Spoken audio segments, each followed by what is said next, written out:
I'm gonna keep looking over here because I wrote down a bunch of points on what I thought about the trailer. I just want to clarify something, by the way, about yesterday.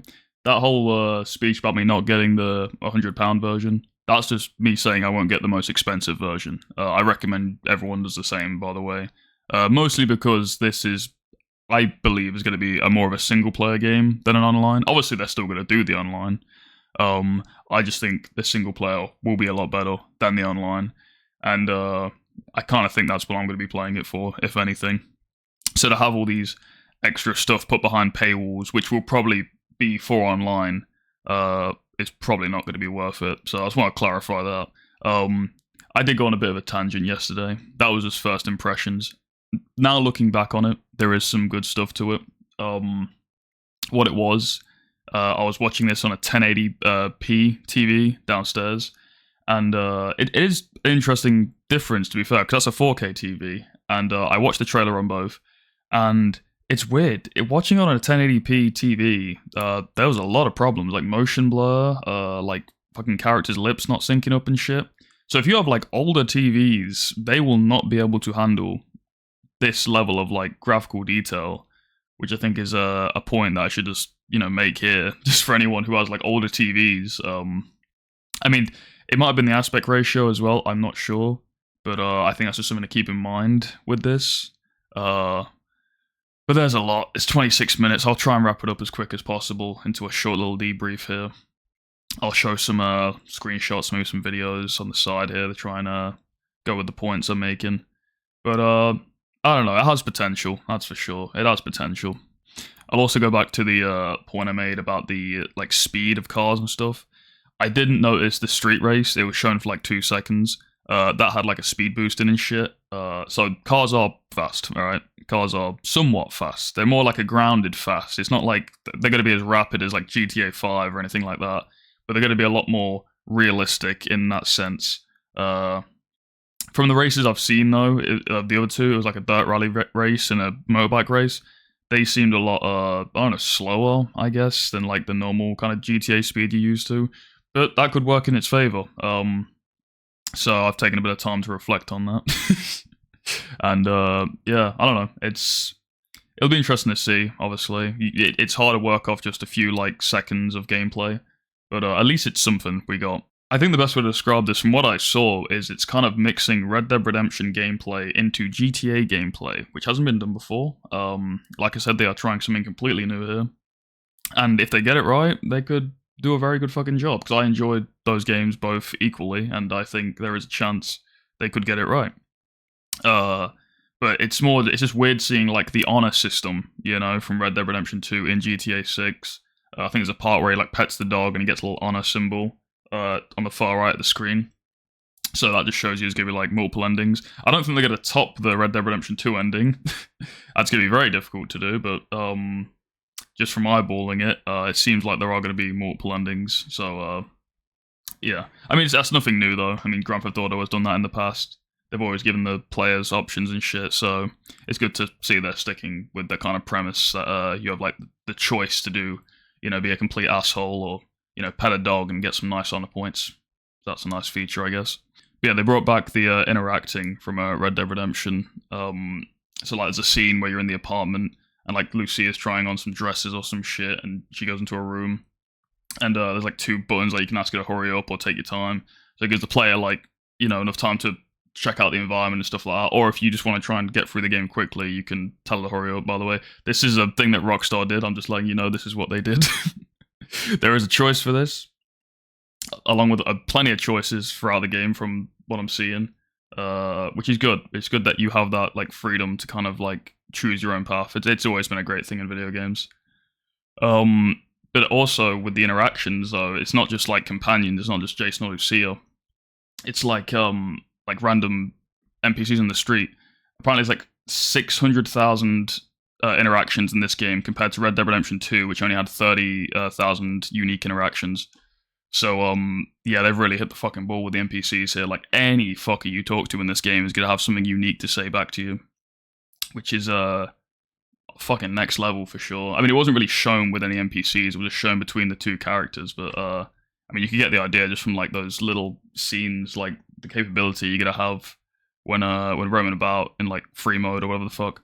So that's pretty cool. Yeah, people are expecting to just like hop in a car and like drive around rapidly. You think it's gonna be fucking easy. I think that's not the approach they're doing with this one. This seems a lot more fucking grounded.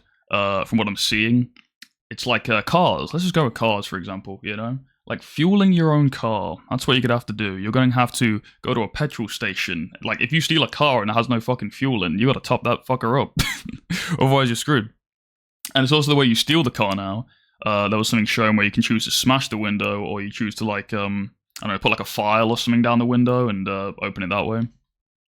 I don't know what the difference is between those two. I'm assuming if you break the window, you might injure yourself, take a bit of damage, which is again more grounded, more realistic. You also have, like I said, guns and stuff. I'm assuming you have to store them in the boot, so it's not like the massive. They have the scroll wheel still, but it's not like you have all the guns just attached to you at all times. Like it's a very separate interaction you have to do. You have to go to the back of the truck, grab the shotgun out, bring the shotgun in with you.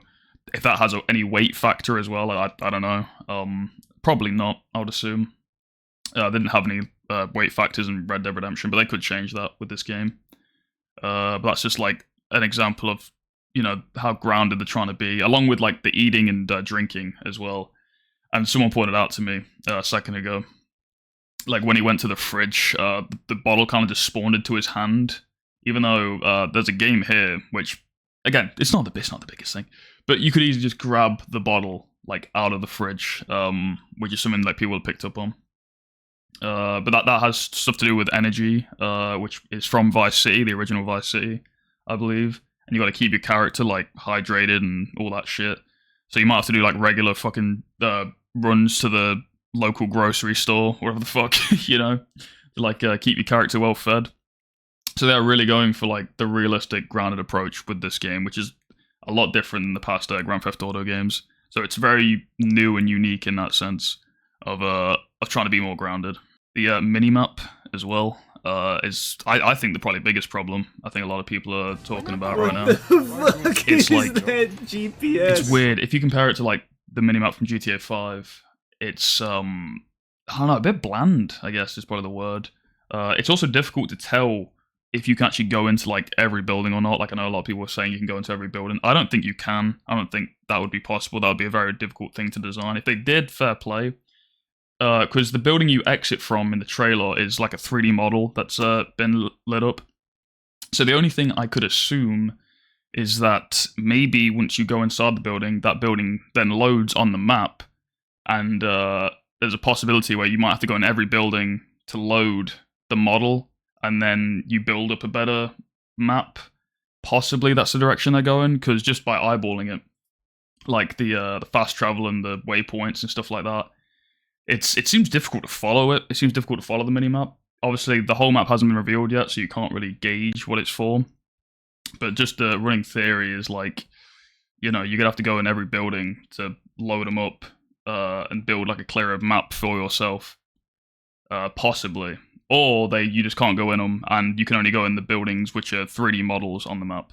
That makes sense. I don't know, but still interesting either way, and probably could do with a little bit of tweaking just to make it look a bit smoother, I'd say. But other than that, what can you do? Highlight though is the fucking motion capture and the graphics. I mean, fuck me, they nailed it. Like the lighting, the shading, the fucking smoothness, the flow of it. It's fucking crazy. This is like, I mean, for $3 billion, what do you fucking expect? But yeah, it's next level. Like I say, if you're running this on like older TVs though and stuff, it probably won't look as good. But for 4K, fucking chef's kiss. You know, it's well done to fuck. Like I said, it's just more the actors that I can't get behind. But I'll talk about that in a second. But yeah, everything with the graphics is great. I think they fucking nailed that. They always nailed that. Red Dead Redemption 2, like you play that and you're like, fuck me, like how can they top this? They always top it with the graphics. So I'm glad to see that didn't fucking disappoint. And I'll give credit to that. That's like a very, very good part of the trailer, like as a whole, was just how smooth everything looked. But yeah, I mean, going back to the acting part, the characters, I don't know, I don't know what the fuck the story is. I know it's like Bonnie and Clyde or whatever the fuck, you know. I haven't seen any like humor yet. I don't know if that's the way to put it. between characters. There's probably like 2 scenes probably in that trailer, which was like the start scene where you go into like bust into these apartment blocks and you go into one room and it's just like this crazy granny. Like, get the fuck out of my fucking house! Oh, that was pretty funny. And I think it was like a bit towards the end. The guy at the end who does that whole speech, he's I think meant to be the like comic fucking relief character. I don't know, but I mean you don't see characters like, I don't know, Trevor, Nico. I think his name was Big Cheese in Grand Theft Auto 3. Like I mean people have seen plenty of clips, I'm sure, of just like the humor of this game. But when watching this trailer, I was just like, anything they said was just very bland, was very grounded, you know, kind of just like a normal conversation, which is nothing wrong with that, you know. It's just different, I guess, from like the other Grand Theft Auto games, which again, it's fine. I'm sure, like I said, they'll show better moments when the game fully comes out, but just from eyeballing right now, Jason seems bland. Lucia seems pretty interesting. She seems like a good character. But I don't know, they just have to flesh him out a little bit more, rather than it just like focusing on that relationship thing. Like, show them separately, because I think there was a point where Jason was like with a guy who was smoking like something out of a bong. That seemed pretty cool. But yeah, like I said, 26 minutes. It's hard to kind of grasp a sense of the story in that regard, but it looks alright on just like a normal level, I guess. Another good part, the driving section. This is a very new thing they're doing. When you have the 2 characters, you can switch between driving or shooting, so you don't have to focus on doing both now. In the past games, you'd be driving, you have to like look and shoot, and it's very difficult. So what they've done is they've made it so you can be either Jason or Lucia, and they will drive you to the place while you shoot, or you can drive while they shoot, you know? Which is very nice. It's a good balance, which I think a lot of people were actually saying is a very, very good feature to come out of that trailer. Because a lot of people were struggling with that in the past games. I always found it easy, but you know, a lot of people found that like driving and shooting was pretty difficult. And also the vehicles, when they get shot and shit, and the way they flip over and stuff, it's like, that's realistic. That is like nail on the fucking coffin right there. Perfection. And also, you're shooting police in a Grand Theft Auto game. You can't get much closer to Grand Theft Auto than that. So I was happy to see that. That's for sure. One thing that like bugged me when I first watched it was the streamers being in the fucking game. But then I kind of thought about it, and I was like, well, I guess you need punching bags, don't you? You know, to fucking just do what you fucking want with. And I think they're the perfect ones to use. Because I honestly, as soon as I saw them pop up, I was annoyed. I was like, fuck, why the fuck are they putting streamers in this game? Because I don't know. You can put regular streamers who talk normally and shit like that, but you get these over-the-top arrogant motherfuckers. I'm glad they're putting them in the game. I think this will like generally bring them down a level, I hope. But it's very meta. It's a very meta thing. I mean, I'll show a clip here of the streamers reacting to the streamer section in that trailer, and it is very much identical to what they do. There is also a focus on the relationship between the 2 characters. That's going to be a separate thing from the honor system. I mean, there's minor things. Like one of the things I saw was like the holding hands button. I believe like you have to hold hands to build up the relationship or something, which I guess makes sense. You know, that's a new feature they're doing though. A relationship simulator within fucking Grand Theft Auto. That is definitely the first time they're doing that, and it's just interesting, I guess. Like you can choose to do missions together, I think, or separately, or you get to choose which one you want to do the mission with. So it's good that they give you the freedom to balance that out as well. I'm glad it's not just like a forced thing they just have to like put on you, which again I'm sure will affect the endings as well. Relationship and honor. I'm sure there'll probably be like 4 endings if I was to gauge it. So yeah. Again, more gameplay the better, I'd say. So that's a very smart decision on going on that end. The music as well. I didn't notice it too much. I was watching it with my dad, and he noticed Phil Collins in the elevator. Apparently, they got Phil Collins in the game, and they also got some new music by, I think it's called Elderbrook. I think they did music for GTA 5. I think it was. I think the song was called Inner Light or something. It was like right at the end, and that was just like the perfect GTA music, I'd say. So I'm glad to see they haven't fucked that up. Like I said, radio stations, haven't heard anything from that yet. That was more just the music for the trailer. I don't know if that. I'm sure it'll be in the game, but yeah, I need to hear those radio stations, man.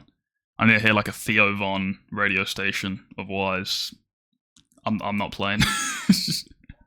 you got to have them. That they're a crucial part. They're a crucial part. I guess the scale of like the map and stuff hasn't been shown yet. The closest thing you got was like a parachute off the building and like a wide pan shot of the city. Obviously, there's going to be a country behind, obviously where you're jumping from. But the city looks great. The city's fucking massive, you know. And like I said, should be full of a lot of detail when driving through. Like it's based off Miami, I believe. And some people were comparing it to like real life Miami to Vice City, and they got the roads right. I'll tell you that.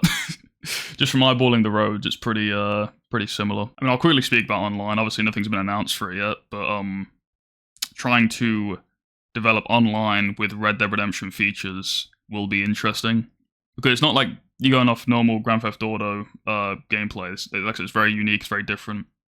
And when Red Dead Redemption 2 online happened, that completely flopped. Like, that just completely fucking went downhill, because mostly of the features they had in that game weren't applicable to online.